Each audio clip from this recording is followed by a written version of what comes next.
आउज़ुबिल्लाहि मिनश्शैतानिर्रजीम बिस्मिल्लाहिर्रहमानिर्रहीम अस्सलाम वालेकुम टू ऑल ऑफ यू। आज हम इंशाल्लाह चैप्टर 6 ख़त्म करने जा रहे हैं क्योंकि हमारी लास्ट एक्सरसाइज 6.3 का ये सेकंड लास्ट क्वेश्चन है और अगेन ये वर्ड प्रॉब्लम है। और मैंने आपको कहा था कि वर्ड प्रॉब्लम को हम थोड़ा तोड़ तोड़ कर पढ़ते हैं और साथ साथ हम जो भी इक्वेशन है या जो भी इनइक्वालिटी है हम उसको यहाँ पर फॉर्म करते हैं, देन उसको फिर हम सॉल्यूशन सेट की जानिब लेकर जाते हैं। तो यहाँ पर ये जो सवाल है, इस सवाल को डिस्कस करने से पहले इसमें एक वर्ड आ रहा है एवरेज। तो मैं चाहता हूं थोड़ा सा हम पहले ना एवरेज का कॉन्सेप्ट रिकॉल कर लें कि एक्चुअली एवरेज होता क्या है। ठीक, एवरेज को हम उर्दू में कहते हैं औसत। ठीक है, एवरेज का मतलब ये होता है कि जब आप किसी भी वैल्यूज की वैरायटीज को उसका आप एक स्टैंडर्ड बना दें। मिसाल के तौर पे मुख्तलिफ नंबर्स हैं, आपको 4-5 नंबर्स लिखे हुए दिख रहे हैं, कहीं 8 लिखा हुआ है, कहीं 10 लिखा है, कहीं 12 लिखा है, कहीं 15 लिखा है, और आपसे कोई कहता है नहीं यार ये 4-4 नंबर्स को बोलने में ना बहुत वक्त लग रहा है, तो आप एक काम करें, इसका एक स्टैंडर्ड बना दें। यानी कि बजाय कि आप 4 या 5 या 6 जो नंबर्स हैं उनकी पूरी आप लिस्ट कहें, आप सिर्फ एक नंबर बोलें ताकि उससे हम आइडिया लगा सकें कि उस नंबर के करीब जो भी नंबर्स होंगे वो इस नंबर के करीब करीब होंगे। ठीक, मिसाल के तौर पर हम अगर 4 नंबर्स के एवरेज को डिस्कस कर रहे हैं, वो हम एक प्रैक्टिकल मिसाल ले लेते हैं कि एक शॉप है, वहां पर माशाल्लाह डेली की अच्छी खासी सेल्स होती हैं।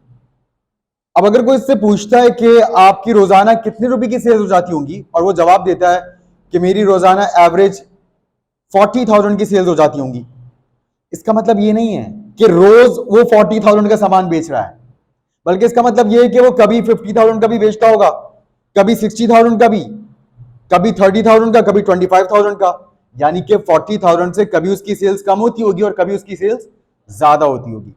तो आप कोई दरमियान में कोई ऐसा नंबर प्रेजेंट करें जिससे वो तमाम नंबर्स को आप एक तरह से डिफाइन कर सकें, उसका भी कॉन्सेप्ट का आइडिया रिफ्लेक्ट कर सकें, वो स्टैंडर्ड नंबर एवरेज कहलाता है। ठीक, अब मिसाल के तौर पर एक बंदा है, उसके एक टेस्ट में 50 मार्क्स के उसने 4 टेस्ट दिए, राइट। एक टेस्ट में उसके आते हैं 20 मार्क्स, एक में आते हैं 40 मार्क्स, एक टेस्ट में वो स्कोर करता है 25 मार्क्स और एक टेस्ट में वो स्कोर करता है 35 मार्क्स। अब मार्क्स जो उसके 4 टेस्ट हुए उनकी ही डिटेल्स हैं, मगर कोई कहता नहीं आपके जो टेस्ट हुए सारे 50 मार्क्स के हुए, आप एवरेज क्या मार्क्स लाए हैं। तो एवरेज मार्क्स का मतलब यह है कि वो हर टेस्ट में 50 में से कितने मार्क्स स्कोर करने की काबिलियत रखता है, उसका क्या स्टैंडर्ड है। ठीक है, तो उसके लिए आप जानते हैं एवरेज कैसे लिया जाता है। एवरेज लेने के लिए जो भी नंबर्स हो आप उन सबको ऐड करते हैं और उनके सम को आप उनकी क्वांटिटी से क्या करते हैं, डिवाइड करते हैं। तो यहां पर अगर हम इसका सम अप करें एवरेज मालूम करने के लिए, तो 20 + 40 60 में 5 और 5 10 जोड़ दें 70 + 20 90 90 + 30 120। तो यू उसका टोटल जो स्कोर है पूरे चारों टेस्ट का वो कितना बनता है, 120।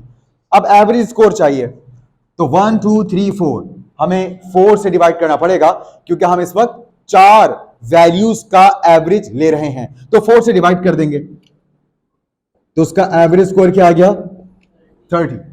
यानी कि वो 50 नंबर के टेस्ट में उसकी इतनी काबिलियत है कि वो हर एक टेस्ट में 30 मार्क्स लेने की सलाहियत रखता है। ठीक, हालांकि उसने किसी एक भी टेस्ट में 30 मार्क्स नहीं लिए हैं।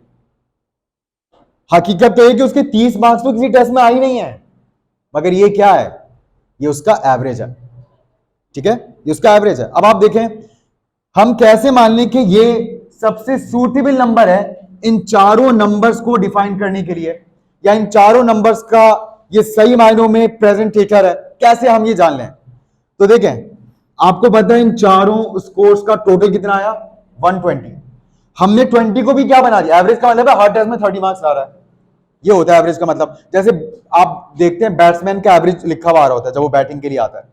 ठीक है, तो वो जो अब मिसाल पे किसी बैट्समैन का एवरेज लिखा हुआ है 40, इसका मतलब क्या है, इसका मतलब यह है कि वो अपनी हर इनिंग में 40 रन्स बनाने की सलाहियत रखता है, ये इसका मतलब है।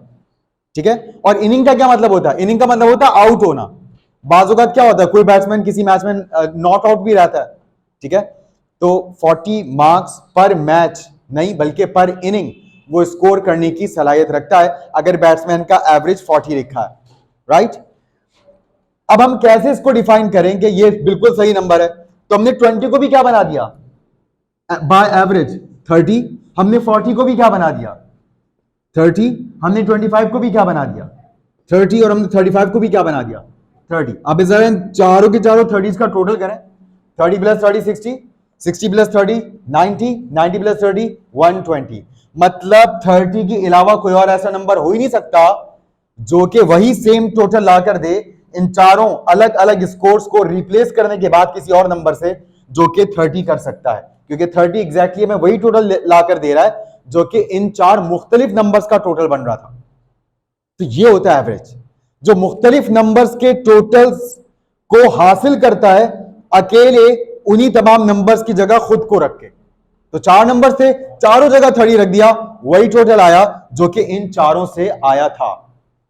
तो आपको एवरेज का कॉन्सेप्ट अच्छी तरह समझ में आ गया, ठीक है।